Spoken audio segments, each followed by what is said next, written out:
안녕하십니까. 네, 코모키 비루과의 이상훈입니다. 또 한 4주, 한 달여 만에 여러분들하고 같이 무엇이든지 물어보세요. 이비인후과에 관한 질문을 해 주시면 제가 대답하는 그런 시간을 갖도록 하겠습니다. 이제 날씨가 많이 선선해졌지요. 지난달만 해도 뭐 도대체 언제 지난주, 지지난주까지만 해도 도대체 언제 여름이 끝나는지 알 수 없을 정도로 미친 더위가 계속됐는데 어 한 일 주일 전부터 갑자기 인제 예년의 가을 날씨로 돌아오고 있습니다. 그러다 보니까 인제 가을철에는 제가 늘 말씀드리지만 알레르기 비염이 우리나라는 가을철에 좀 더 심하죠. 알레르기 비염 환자들이 가을철에 봄철보다 쪼끔 더 많습니다. 숫자 유병 발생하는 빈도가. 그래서 환자 숫자가 가을에 좀 더 많죠. 그래서 저희 병원을 찾는 그 환자분들도 뭐 지난달만 해도 코로나 환자들이 많았지만 지금 코로나 환자는 거의 대부분 줄어들었고 지금은 대부분 인제 알레르기 환자들이 많이 방문을 하고 있습니다. 아마 지금 방송을 보시는 분들 중에서도 벌써부터 재채기, 콧물이 아마 지난주부터 콧물 재채기나 눈 가렵고 코 막히고 이런 것 때문에 괴로우신 분들이 많을 거예요. 아마 오늘 그래서 그 알레르기 비염에 대한 질문이 많을 거라고 생각이 되는데 예. 그래서 하여튼 뭐 이럴 때는 뭐 마스크를 쓰고 다니는 게 좋습니다. 야외에서 마스크를 쓰는 게 좀 현명한 상황이죠. 자, 그래서 오늘도 열심히 한번 여러분들과 함께 질문을 해 주시면 제가 그 질문에 대한 답변을 드리는 시간을 갖도록 하겠습니다. 자, 먼저 아 아직은 청춘이다 님. 예, 말씀하신 대로 제가 금방 말씀드린 그 비염 때문에 죽겠다고 하시네요. 알러지가 얼굴에도 올라오는데 피부과 약과 이비인후과 약을 같이 먹어도 될까요? 예, 보통 피부과 약 안에 알러지를 이렇게 줄여주는 약들이 들어 있습니다. 인제 우리가 흔히 말하는 항히스타민제라고 하는 거죠. 그래서 피부과 약 안에 그게 들어 있는데 예를 들어서 알레르기 비염이 있을 때는 피부과에는 항히스타민제만 쓰지만 이비인후과 같은 경우에는 항히스타민제 외에도 이제 항유코트리엔제라고 해서 알레르기 면역력을 쪼끔 면역력에 관계된 약을 쓰기도 하고 뭐 그 점막 수축제라고 해서 코가 막히지 않도록 코로 숨쉬기 편하게 해 주는 그런 약을 쓰기도 하기 때문에 만약에 여러분이 인제 피부에도 올라와서 피부과 진료도 봐서 피부과 약도 먹고 또 이비인후과에도 갈 일이 있으면 그럴 때는 피부과에서 먹는 약, 처방전이나 어떤 약을 먹는지를 이비인후과 가셔서 "난 이런 약을 먹고 있으니까 뭐 이비인후과 약도 겹치지 않게 달라."고 하면 대부분 이비인후과 선생님들이 그 피부과 약하고 고려를 해서 적절하게 약을 어 배합을 해서 드릴 거예요. 그래서 여러분들이 만약에 피부과 문제도 같이 있고 이비인후과 문제도 같이 있다 그러면 그 두 가지 약을 같이 먹어도 되는데 반드시 이비인후과 선생님한테 "내가 지금 피부과 약을 이런 걸 먹고 있다."는 걸 말씀을 해 주셔야지 약이 중복되지 않도록 처방을 해 드릴 수 있습니다. 수정 테이프 님, "코로나 이후에 기침이 안 멈추는데 이럴 때는 어느 병원을 가야 할까요? 이비인후과에서도 기침도 보십니까?" 뭐 이비인후과에 기침 때문에 오시는 분들이 많죠. 그래서 뭐 환자분이 그 과를 어느 과를 갈지는 환자분이 그 다니시는 병원 뭐 어디든 가셔도 상관없습니다. 뭐 내과를 가셔도 되고 뭐 가정의학과를 가셔도 되고요. 그다음에 이비인후과 저희 같은 이비인후과를 오셔도 되고 어 그다음에 또 어떤 과가 있을까요? 뭐 일반 가정의학과나 내과, 이비인후과 어디든 인제 가실 수 있죠.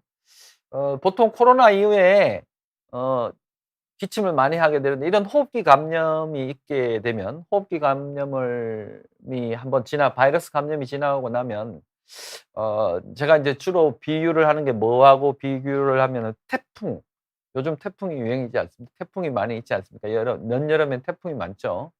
그 허리케인, 태풍이라고 하죠. 태풍이 불고 한번 지나가고 나면 태풍이 한번 지나간 자리에는 뭐가 많습니까? 그 태풍이 지나간 자리에는 나무가 꺾어지고 뭐 여러 가지 부유물질 같은 것들이 많이 이렇게 그 태풍의 잔재들, 태풍이 휩쓸고 간 자리에는 뭐 많죠. 뭐 나무가 꺾인 것도 있고 뭐 가지도 있고 뭐 지붕이 날라와서 쓰레기 같은 것들이 막 이렇게 너저분하게 태풍이 휩쓸고 간 자리에는 그런 게 남잖아요.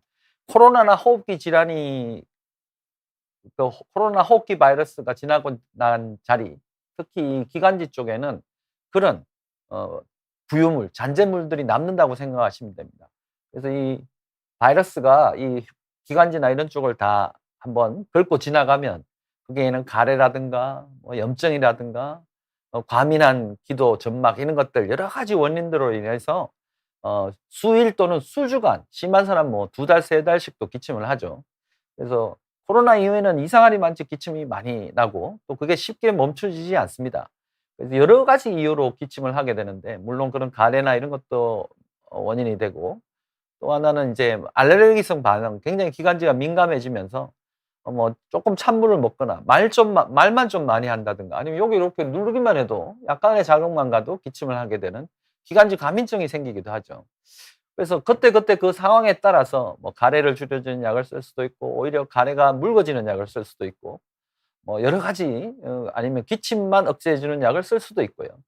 그리고 뭐 알러지 반응이나 이렇게 민감한 그 기관지 점막의 그 민감성을 떨어뜨리는 약을 쓰기도 하고 여러 가지 종류의 약을 써야 되는 경우가 많아요. 뭐 심지어 기관지 쪽에 문제가 아니어도 오래 누워 있기만 한 경우에는 역류성 식도염, 역류성 인후도염이 생겨서 기침을 하게 되는 경우도 있거든요. 그래서 이럴 때는 기침의 원인을 좀 더 정확하게 파악해야 될 경우가 많기 때문에 이비인후과가 됐든 내과가 됐든 가정의학과가 됐든 뭐 2주 이상 기침을 하는 경우는 반드시 병원을 가셔서 그 기침에 대한 어떤 그 치료를 하시는 걸 권장해 드립니다. 자, 미르슈아 님. 인후염이나 후두염을 방치하면 어떻게 되나요? 뭐 수시로 목이 붓고 침 삼키면 이물감이 느껴지고 신소리는 나는데 약 먹어도 시간이 지나면 재발한다. 그러니까 인후염이나 후두염 같은 경우에는 우리가 이제 흔히 말하면 이게 아까 말씀드린 이제 호흡기 감염, 상기도 감염이라고 할 수 있죠. 인후염의 특징은 침 삼킬 때 목이 아픕니다. 따갑고 통증을 동반하게 되고 그 연하시에 통증을 유발하게 되죠. 열이 나거나 뒤이어 좀 있으면 기침이나 가래 같은 기관지염으로 발전하기도 하고요. 후두염의 특징은 신목소리가 나는 거죠. 목이 후두염은 이제 성대 쪽에 염증이 생기는 거기 때문에 말을 할 때마다 목이 신목소리가 납니다. 그래서 우리가 그걸 붙여서 인후두염이라고 하죠. 뭐 통증도 있고 목소리도 안 나오는 인후두염이 있을 수도 있고.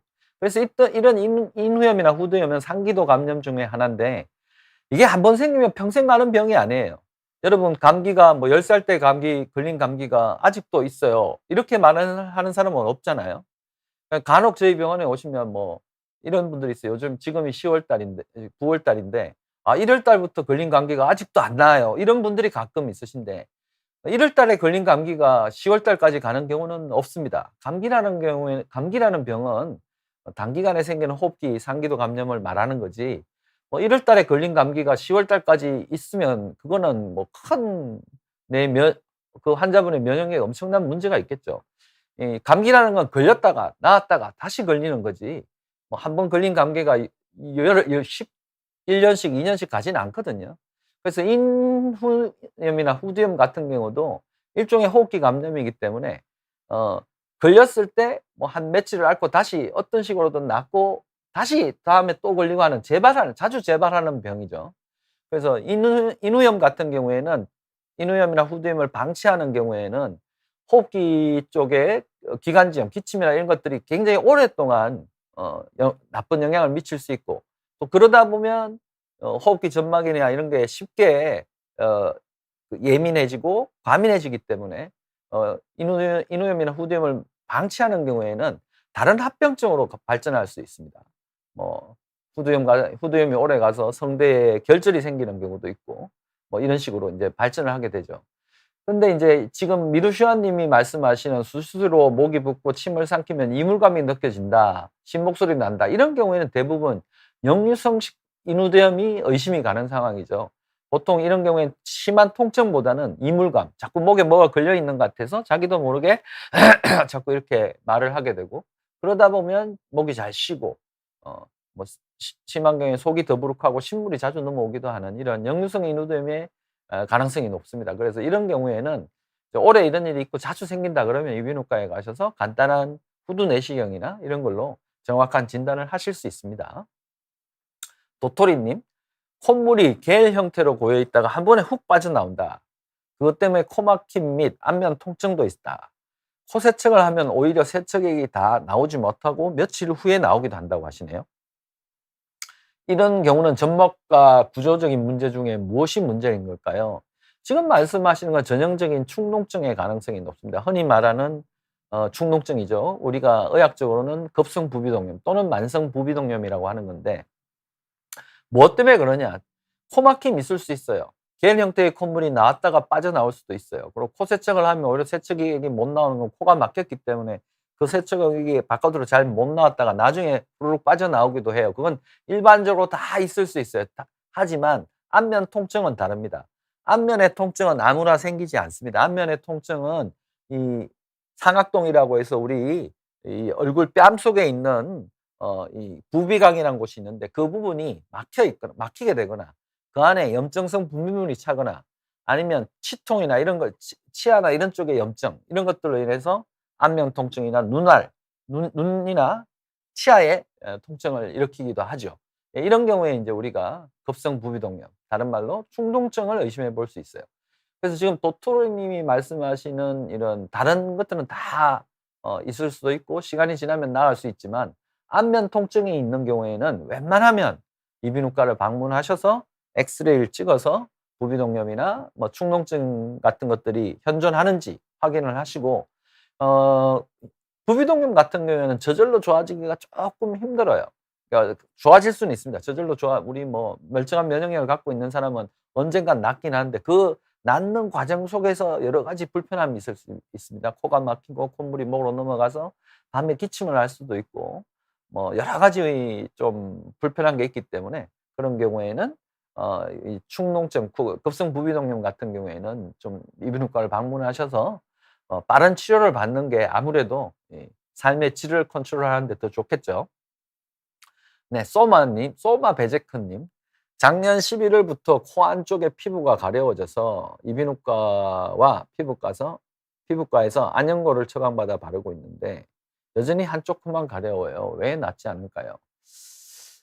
이비인후과도 가시고 피부과도 가셨다. 코 안쪽에 피부가 가렵다고 하셨는데, 만약에 이 코 안쪽의 피부라는 것이 바깥에서 우리가 요렇게 했을 때 보이는 정도에 있는 그 어떤 염증이라 그러면 지금 처방받은 연고로 충분히 가능할 것 같고, 그런 경우에는 피부과 진료를 같이 병행해서 보는 게 좋고요. 그렇지 않고 이 입술 쪽이나 이런 데 보이는 쪽에 뭐 가려운 게 없이 그 안쪽에서 코가 간지럽다고 느껴지는 경우, 그리고 눈 안쪽이 같이 가렵다, 이런 경우에는 알레르기 비염일 가능성이 높습니다. 그런 경우에는 이제 뭐 코에 뿌리는 약이나 알레르기 치료를 같이 해야 되겠죠. 그래서 정확하게 위치가 코 안쪽의 피부라는 곳이 코 안에 점막이 가려우신 건지, 아니면 우리가 말하는 여기 피부 있죠? 피부가 가려운지에 따라서 이게 이비인후과 진료를 보는 게 유리할지 피부과 진료를 보는 게 유리할지 그게 좀 어 달라집니다. 네, 코 바로 벽 쪽이 가려우신다고 한다면 뭔가 거기를 자꾸 만져서 이렇게 딱지 같은 걸 건드리시면서 거기가 뭐 이렇게 염증이 생기지 않았을까 의심이 되거든요. 그래서 이럴 때는 스테로이드 연고 같은 게 좀 유리하고요. 코 안쪽보다 더 안쪽에 점막이 가려우시면 알러지 검사 같은 걸 해서 알러지 치료를 하셔야 될 것 같습니다. 예, 유리상자님. 어릴 때 미숙아로 태어나서 기관지 확장 수술을 했는데 지금은 20대 중반 여성입니다. 살아가면서 목소리가 허스키하면서 심하면 쉰소리가 나는 소리라 서비스직 업무라 잘 못 알아들어서 힘든 점도 있습니다. 감기도 같이 오면 목도 같이 붓고 쉬어서요. 다시 수술할 수도 없고 도라지 그런 거 먹으면 도움 될까요? 목소리 완화에 발음도 뭉개지고 더듬거립니다. 지금 20대 중반인데 목소리가 허스키하고 신소리가 나신다고 하시네. 이거는 그 도라지 먹어서 될 일은 아니고요. 뭐 물론 도라지가 기관지나 이런 데 좋긴 하지만 지금 이런 목소리 나는 게 도라지 먹고 나으려면 도라지를 뭐 거의 한 1톤 이상 따로 먹어야 될 정도로 많이 먹어야 되겠죠. 만약에 도라지가 효과가 있다면.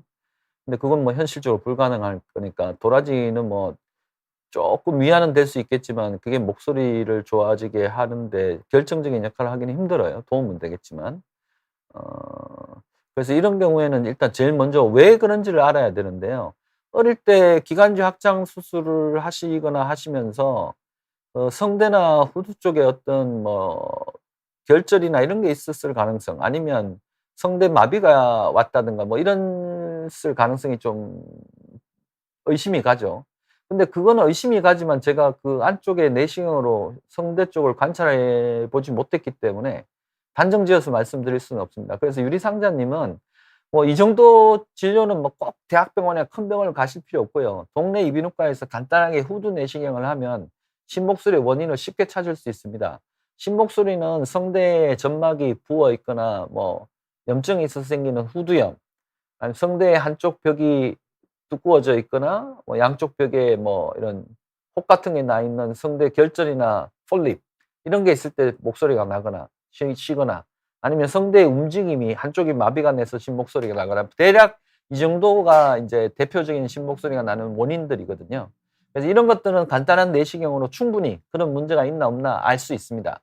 그 외에도 뭐 딱 몇 가지 인제 뭐 성대 구증이라든가 뭐 아주 델리케이트한 성대 심목소리가 나는 원인들이 따로 있긴 하지만, 대부분 아주 지금 이렇게 데피닛하게 명확하게 목소리가 쉬어 있는 경우에는 앞서 말씀드린 그 세 가지 원인들에 의해서 목소리가 쉬는 경우가 많기 때문에, 그런 경우는 인제 후두 내시경으로 쉽게 감별이 됩니다. 동네 이비인후과에서 충분히 가능합니다. 집 근처 아무 이비인후과나 가셔서 지금과 같은 문제를 상담을 하시고 후두 내시경을 통해서 정확한 원인을 찾으시면 그거에 그 병의 질환에 따라서 어떻게 치료하는지를 알 수 있고요. 만약에 거기서 밝혀지지 않는다면 이 목소리만 전문으로 보는 이비인후과들이 있습니다. 우리나라에는 개인 병원도 있고 대학병원 내에서도 그런 분들이 계시거든요.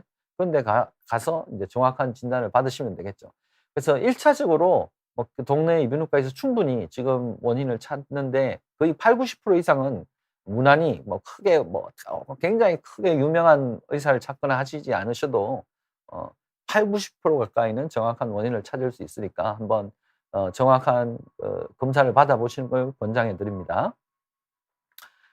싸우원님, 이비인후과에서 일단 비염이 좀 있다며 약을 먹고 있는데 부비동염도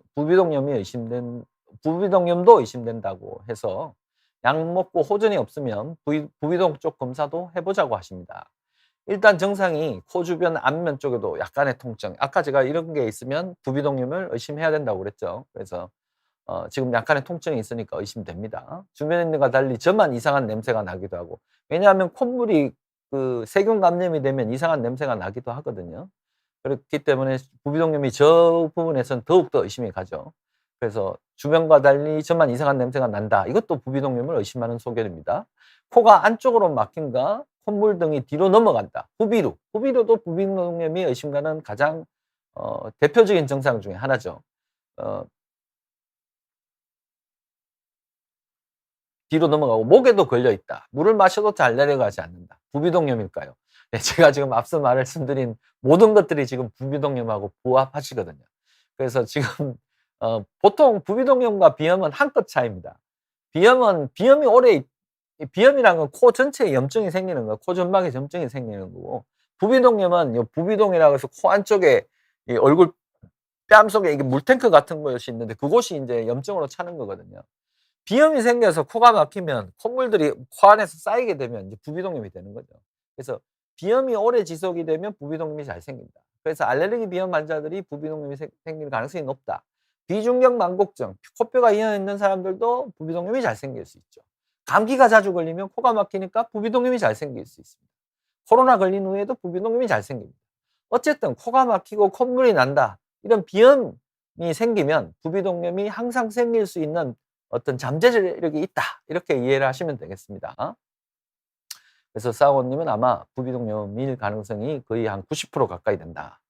그렇지만 이제 부비동염이라고 해서 다 절망적이거나 큰 병인 아니다. 대부분 우리 비염이라는 거는 시간이 지나면 감기도 그렇고 잠깐 부비동염을 앓게 됩니다. 대부분 스치듯이 부비동염을 앓게 되죠. 그래서 대부분의 건강한 사람들, 코에 특별한 문제가 없는 경우에는 하루 이틀 정도 부비동염이 생겼다가 저절로 본인의 면역력에 의해서 없어지거든요. 근데 뭐 알레르기 비염이 있거나 코에 점막에 특별한 문제가 있거나 심한 바이러스 감염이라든가 뭐 여러 가지 내 면역력이 안 좋다, 이럴 경우에는 이게 빨리 안 낫는다는 거죠. 그래서 뭐 한 4~5일 이상 가고 냄새도 나고 얼굴도 아프고 이런 심한 증상이 생기게 되면 그때는 반드시 제대로 된 치료를 받는 게 좋습니다. 그렇지 않으면 오랫동안 고생하실 수 있습니다. 지금 다니시는 이비인후과에서 충분히 지금 말씀하신 거 보면 부비동염일 수도 있다고 이야기한 걸 보면 의심을 가지고 계시고 그에 대해 맞춰서 아마 약을 주실 것 같으니까 담당 선생님하고 충분히 상의를 하시면 될 것 같아요.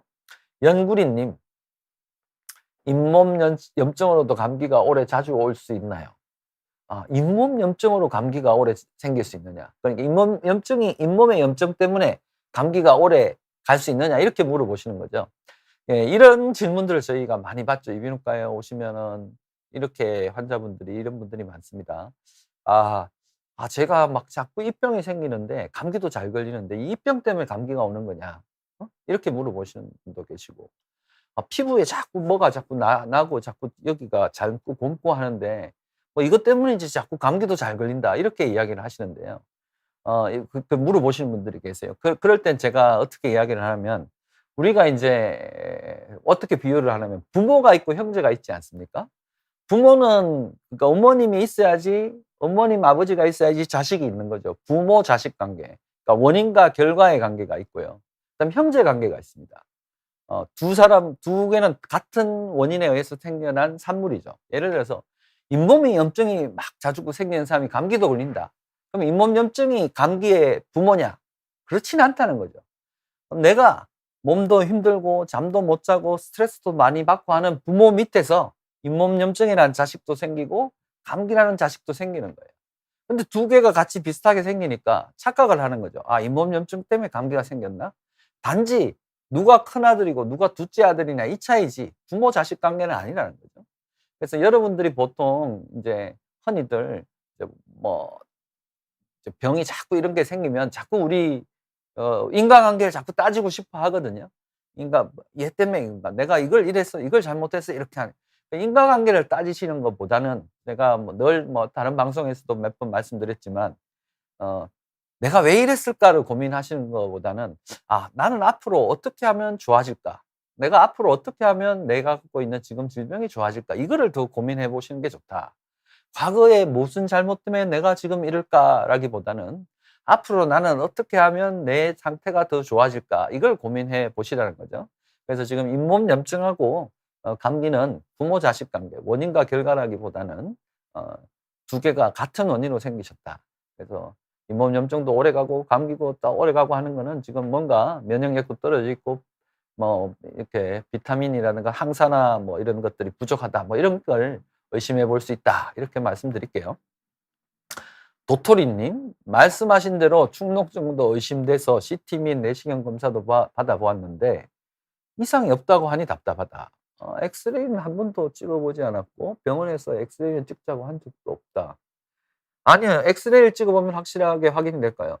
아니 CT가 엑스레이보다 훨씬 좋은 거죠. 그래서 CT에서 깨끗하다 그러면 축농증일 가능성은 또 떨어집니다. 축농증도 아니고 단지 뭐 통증만 있으시면 시간이 지나면 괜찮아질 가능성이 높죠.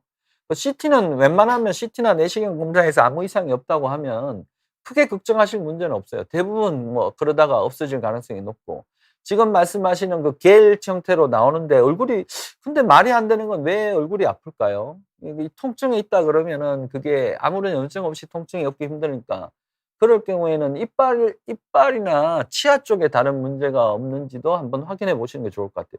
치과 쪽 아픈 이빨이 아픈 쪽은 없는지도 한번 확인해 보는 게 좋다. 그리고 시간이 지나서 뭐 예를 들어 타임 딜레이가 있어서 CT를 찍은 시간하고 아픈 거하고 차이가 나면은 인제 그럴 수도 있어요. CT 상에는 깨끗한데 나중에 뭐 아파왔다든가 아니면 뭐 이렇게 시간 관계의 차이가 있을 수도 있으니까. 근데 뭐 어떻게 됐든 CT나 내시경상에 축농증이 관찰이 안 되고 깨끗하다고 한다면 시간이 지나면서 좋아질 가능성이 높습니다. 크게 걱정 안 하셔도 됩니다. 지금 현재 상태가 CT가 깨끗하다면. 어 그래서 근데 계속 아프다. 만약에 아프다, 계속 아프다 그러면 이 치아 관계 문제를 한번 따로 확인해 보시고요. 네, 조크님. 예전에 선생님께서 나잘 스프레이를 꾸준히 쓰면 좋다고 해서 효과를 봤는데요. 근데 나잘 스프레이는 회사별로 차이가 있을까요? 그리고 이번에 병원에 가서 다시 처방받을 가는데요. 최대 몇 개 정도 처방받을 수 있을까요? 나즈랄 스프레이 사용 시 사용 용량은 그대로 계속 사용할까? 아니면 일정 기간이 지날 경우 사용했을 줄여도 괜찮을까요? 자, 먼저 회사별로 차이가 있냐? 없다고 봅니다. 저는 뭐 아무거나 써도 된다고 생각합니다. 뭐 오리지널 약들이 더 좋다고 하지만 우리나라가 아직은 뭐 인제 그 KGMP라고 해서 뭐 이렇게 그 허가를 내주는 거 있잖아요. 그 동일 성분의 약이라도 허가가 나야 되는데 그게 엄격하게 지켜지기 때문에 웬만해서는 크게 차이가 나지 않습니다. 근데 뭐 기분상으로 어떤 사람들은 뭐 '이 약이 더 좋다. 원래 오리지널이 좋다.' 그렇게 생각을 하고 꼭 이걸 뿌려야 된다고 생각을 하는데 그런 것보다는 오히려 얼마나 더 열심히 착실하게 잘 뿌리냐가 훨씬 더 중요합니다. 그러니까 이런 거죠. 고등학교 3 학년 수험생이 내가 이 참고서를 보면 대학을 합격하고 저 참고서를 보면 대학을 합격을 안 할 것 같다. 이것보다는 하루에 내가 1 시간 공부를 하느냐 2 시간 공부하느냐 이게 더 중요한 거죠. 좋은 참고서를 보고 짧게 공부하려고 하지 마시고 참고서는 다 똑같아요. 내가 공부를 얼마나 열심히 하냐가 더 중요한 거죠. 얼마나 좋은 나잘 스프레이를 쓰려고 막 그걸 고민하지 말고 내가 주어진 나잘 스프레이를 얼마나 착실하게 쓰느냐 이게 훨씬 더 중요하다는 거죠. 회사별 차이보다는 내가 열심히 하냐 안 하냐 그게 더 중요하다. 그다음에 이번에 더 병원에 가서 다시 처방을 하는데 최대 몇 개 정도 처방받을 수 있느냐. 이거는 인제 환자분들이 저희 병원에 올 때도 이것 좀 많이 처방해 달라고 하시는데 여러분이 걱정을 많이 하시잖아요. 내가 이걸 너무 오래 뿌리면 좋은지, 이걸 자주 뿌려도 좋은지 이런 걱정도 하시고 내가 뭐 코 상태가 좋은지 안 좋은지도 확인해 보실라 그러면 어차피 병원 가서 처방받는데 한 달에 한 번 정도는 처방 스프레이 처방도 받고 의사한테 내 코가 어떤지 궁금하지 않습니까? 한 달을 열심히 썼는데 내 코 안에 점막이 어떤지. 제가 만약에 제가 환자라면 의사한테 가서 그럴 것 같아요. "내 코를 내시경으로 한번 찍어서 좀 보여 달라. 내가 한 달 열심히 뿌렸는데 지금 변화가 있나 없나 보고 싶다."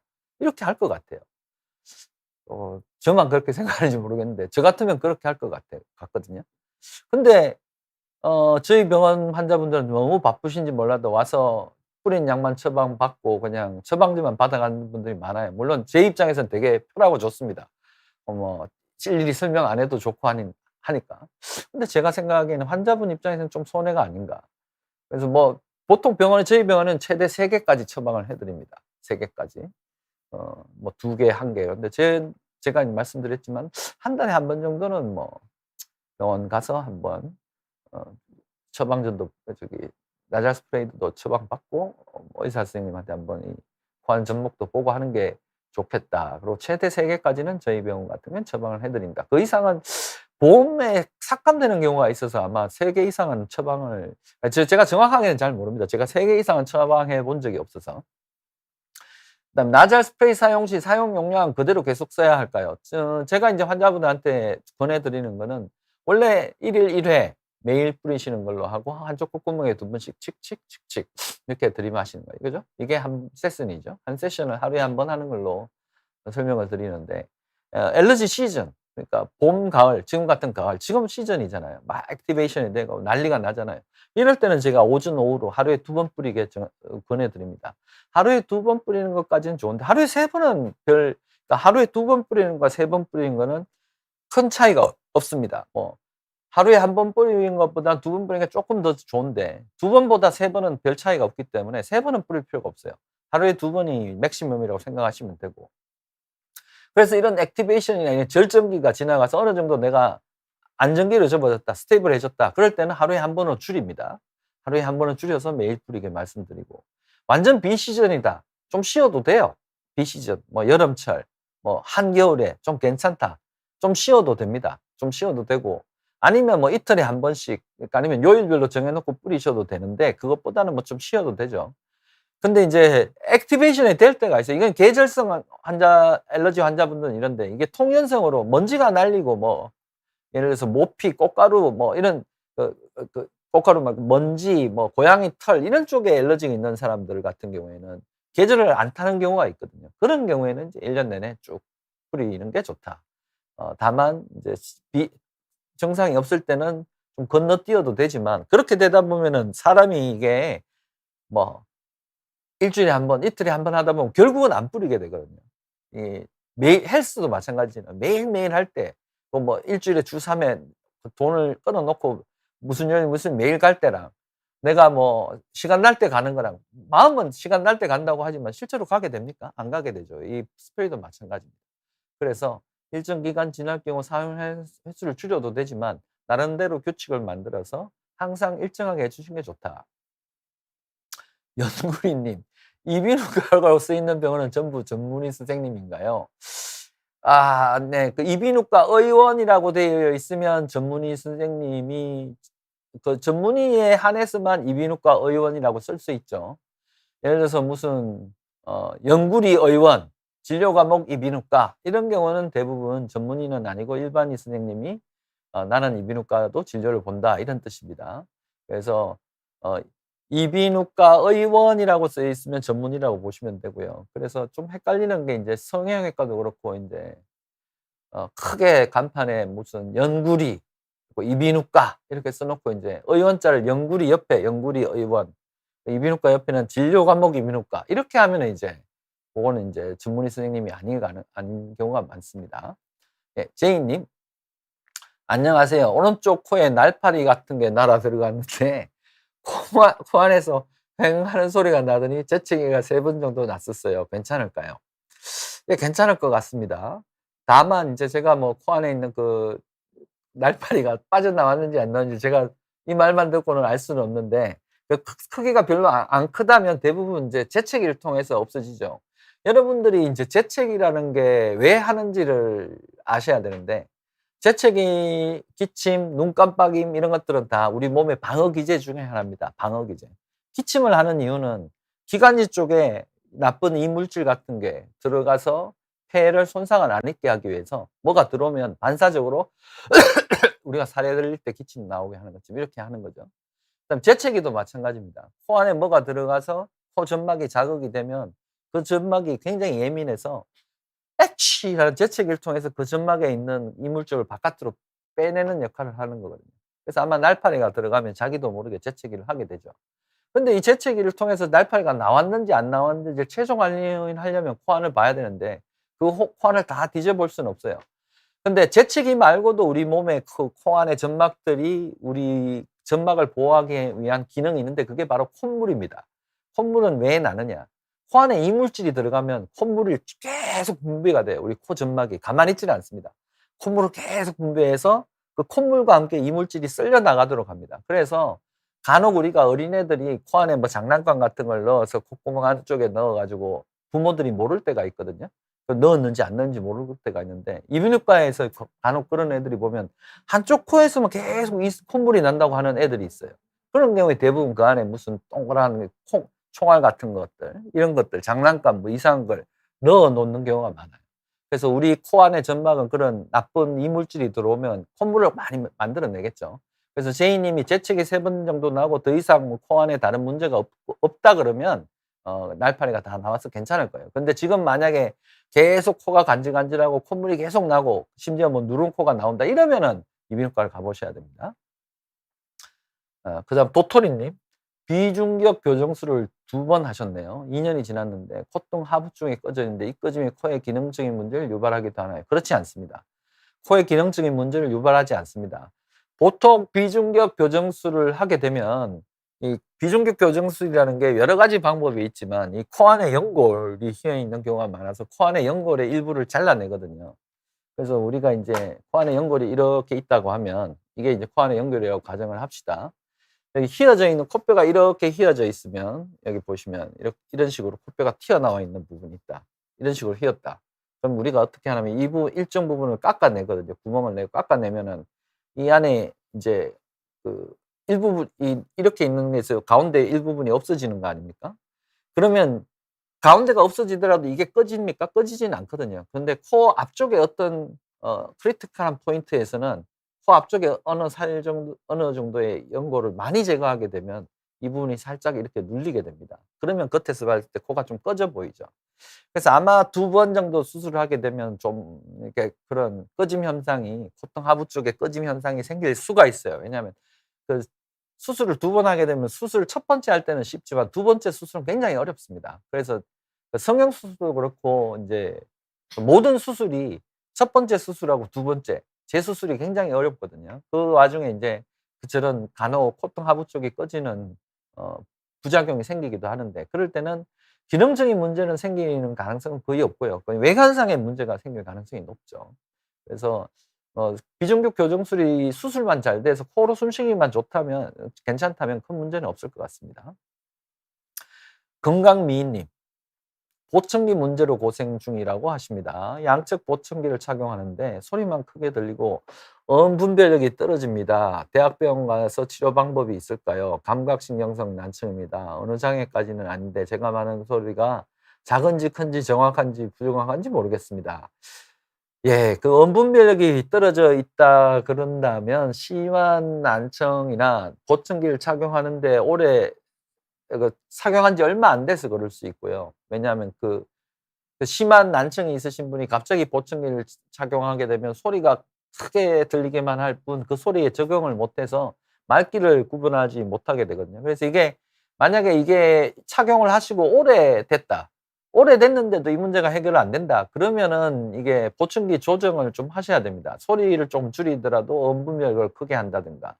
아니면 언분력이 떨어지는 다른 이유가 있는지를 체크해 보시는 게 좋겠죠. 그래서 이런 경우에는 쪼끔 개인 병원에서 하는 것보다는 대학병원에 가서 한번 언분별력만 특별히 더 떨어지는 다른 이유가 있는지를 한번 체크를 해 보시는 게 좋고요. 만약에 이 착용한 지가 얼마 안 돼서 이런 문제가 있다면 쪼끔 시간을 두고 한번 기다려 봤다가 진료를 보시면 될 것 같아요. 어차피 대학병원 진료가 요즘 같은 데는 뭐 하루아침에 이루어지지 않으니까 뭐 이런 경우에는 미리 좀 느긋하게 예약을 해 놓고 그때까지 기다려 보시면서 나아지나 안 나아지를 보고 진료 날짜가 다가왔을 때 안 좋아지면 한번 진료를 보시면 좋겠죠.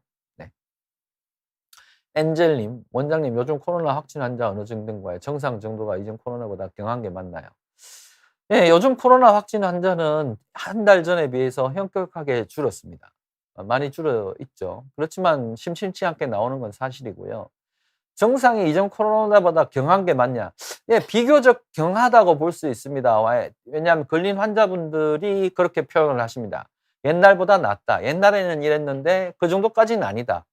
그리고 이제 제가 인제 실전에서도 느끼는 게 옛날에는 제가 인제 코로나 환자들 뭐 원체 많이 봤기 때문에 병원 문에 들어와서 딱 앉으면 그 환자 목소리만 들어도 '코로나 같다.' 검사해 보면 코로나인 경우가 많았고 뭐 검사를 해 달라는 사람 중에서도 아닌 것 같으면 뭐 굳이 안 하셔도 된다. 근데 요즘은 그 말을 못 해요. 왜냐하면 이 사람은 아닐 것 같은데 뭐 저희가 간호사들하고 이야기를 하거든요. "이 사람은 아닌 것 같지?" 하고 이렇게 하면 실제로 아니고 맞고를 거의 제가 10명 중에 9명 다 맞췄는데 요즘은 어떤가 하면 '이 사람 아닌 것 같지?' 했는데 나오는 경우가 굉장히 많아요.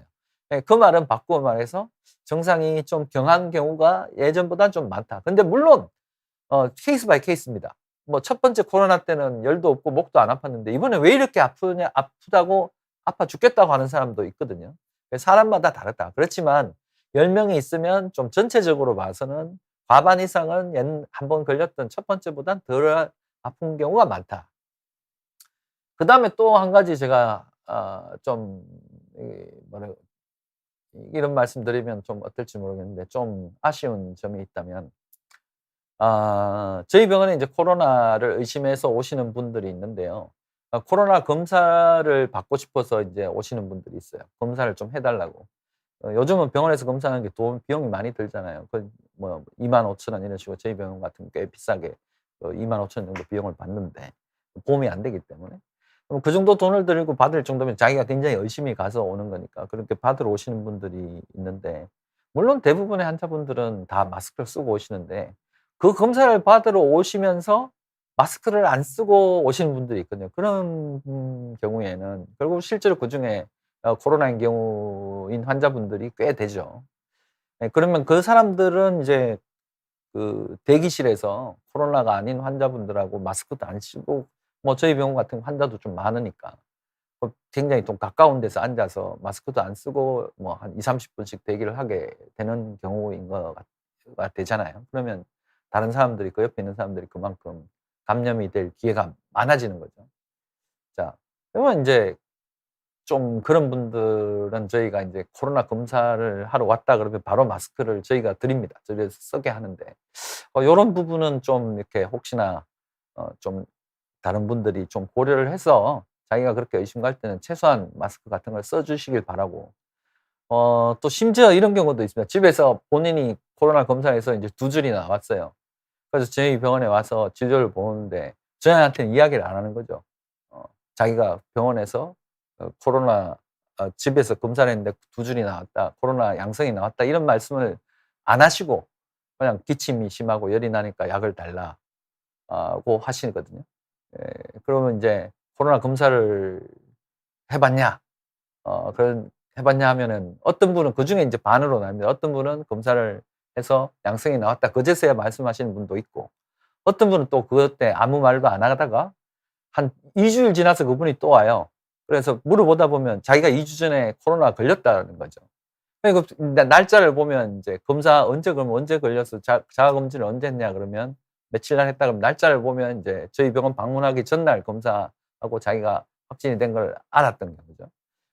이제 그런 분들이 계세요. 그러니까 말도 안 하고 인제 최소한 그런 정도의 그건 조심하시는 게 조심한달까 뭐 좀 상대방을 위한 배려를 해 주시는 게 다른 사람들이 또 안 걸리고 하는 데 도움이 되겠죠. 예 그런 것들 좀 해 주시면 좋을 것 같아요. 자 미호커 님. "초등학생 비염 관리는 어떻게 할까요?"라고 하셨네요. 초등학생 같은 경우에 인제 초등학생 고학년 같은 경우에는 뿌리는 약을 잘 쓰기 때문에 코에 뿌린 약을 가지고 관리를 하시면 됩니다. 일찍이 해 주시는 게 좋습니다. 초등학생들 같은 경우에는 그 뿌리는 약으로 치료를 하고 초등학생 저학년도 마찬가지고 고학년도 마찬가지고 만약에 그 알레르기 비염이 확실하게 있고 그 알레르기 비염이 뭐 진먼지 진드기든 뭐 이렇게 한두 가지에 정해져 특히 진먼지 진드기에 국한돼 있는 알레르기다. 이런 경우에는 면역 치료를 하시는 걸 적극 권해 드립니다. 나이가 어릴수록 면역 치료에 대한 반응이 좋기 때문에 초등학생 저학년 같은 경우에는 늦지 않았으니까 면역 치료 진먼지 진드기 같은 경우에 면역 치료를 하시면 좋을 것 같아요. 영구리 님, 선생님은 댁에서도 습기 조절 관리하시나요? 가습기 쓰시나요? 가습기를 쓰긴 하는데 그렇게 즐겨 쓰지는 않습니다. 가습기는 뭐 간단하게 작은 거 하나 쓰긴 하거든요. 근데 뭐 많이 이렇게 쓰진 않고 뭐 침대 머리맡에 인제 하나 놓고 쓰긴 하거든요.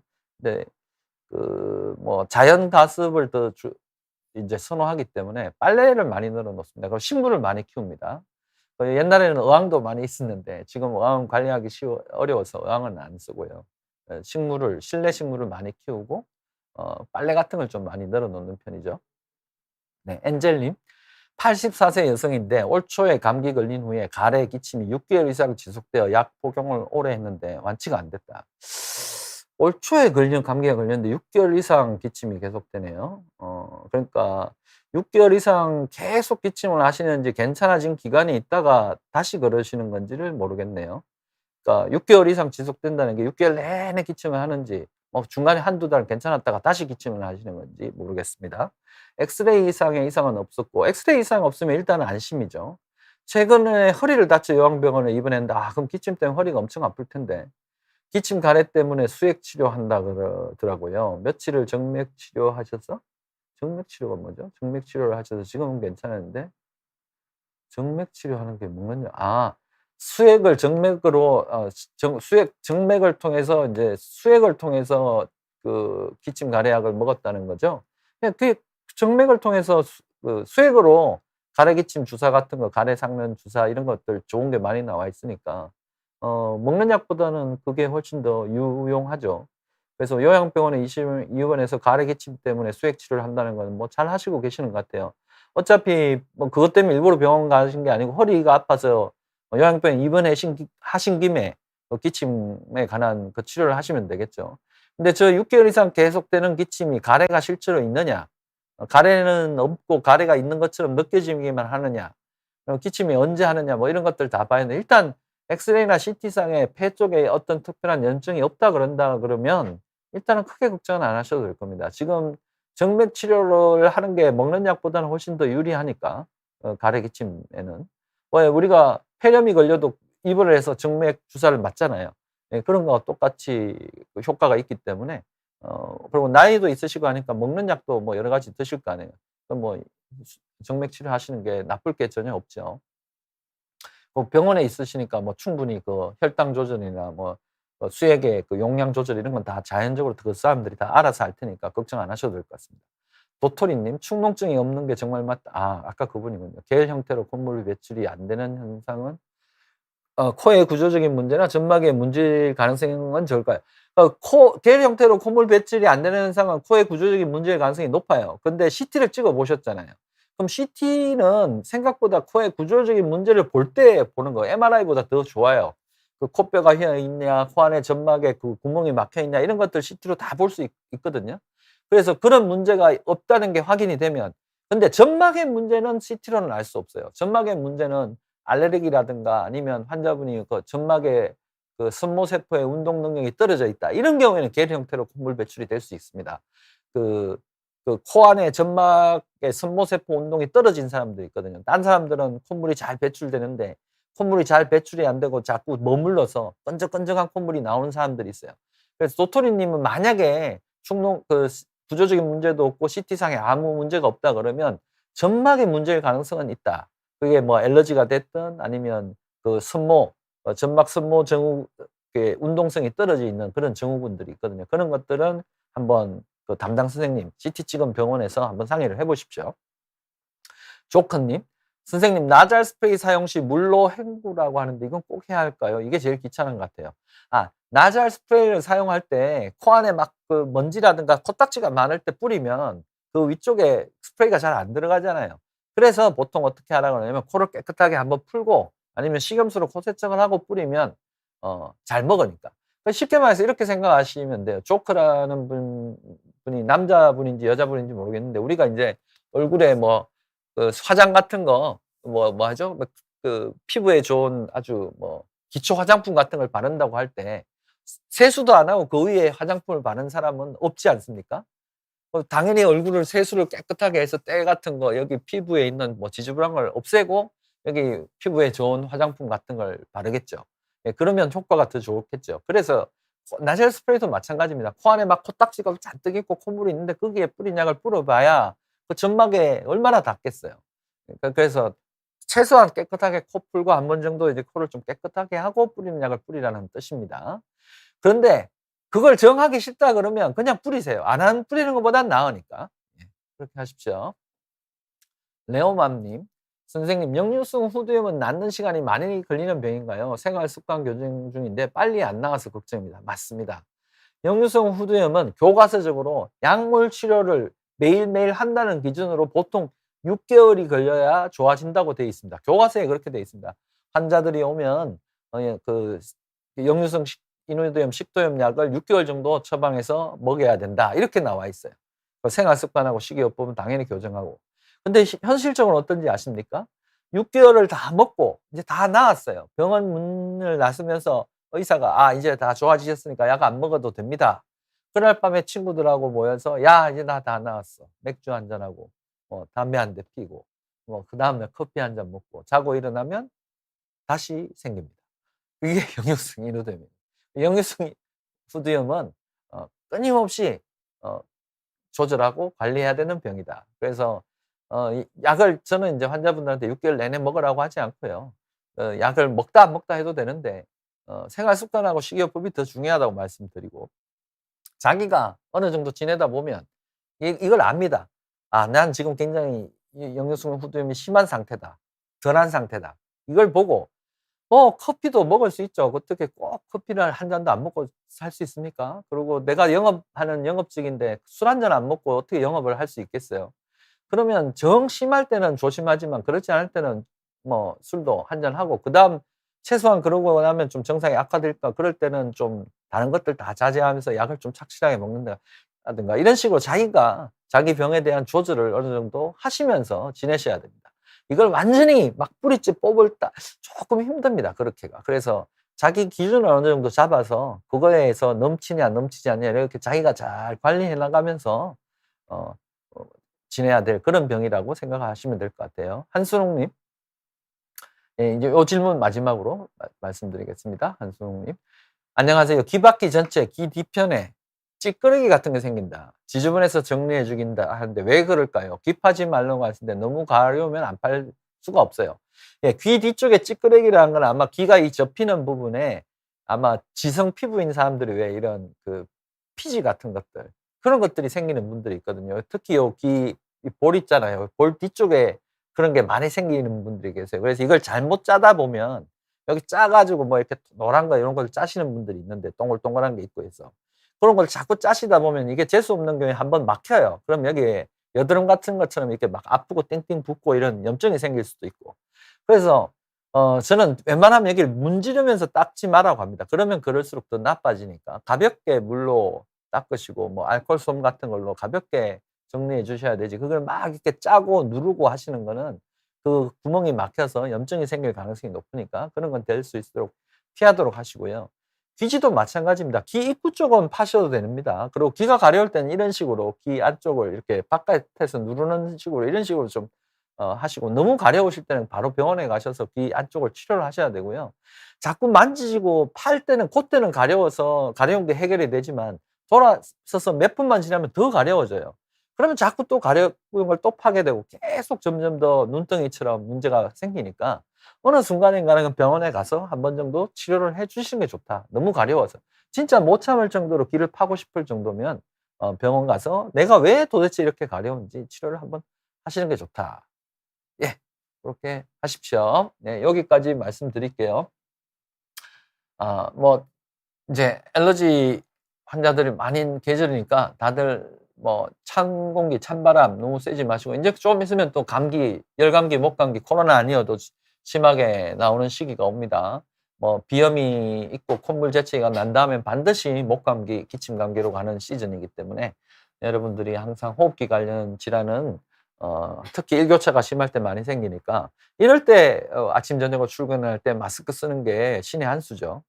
실내에서는 안 쓰셔도 됩니다. 마스 바깥에 찬 공기 쐬고 먼지 많고 꽃가루 같은 거 많이 날리고 하기 때문에 그럴 때는 마스크 쓰시면 호흡기 관련의 질환 예방에 도움이 되니까 마스크 쓰시고 가글링 열심히 하십시오.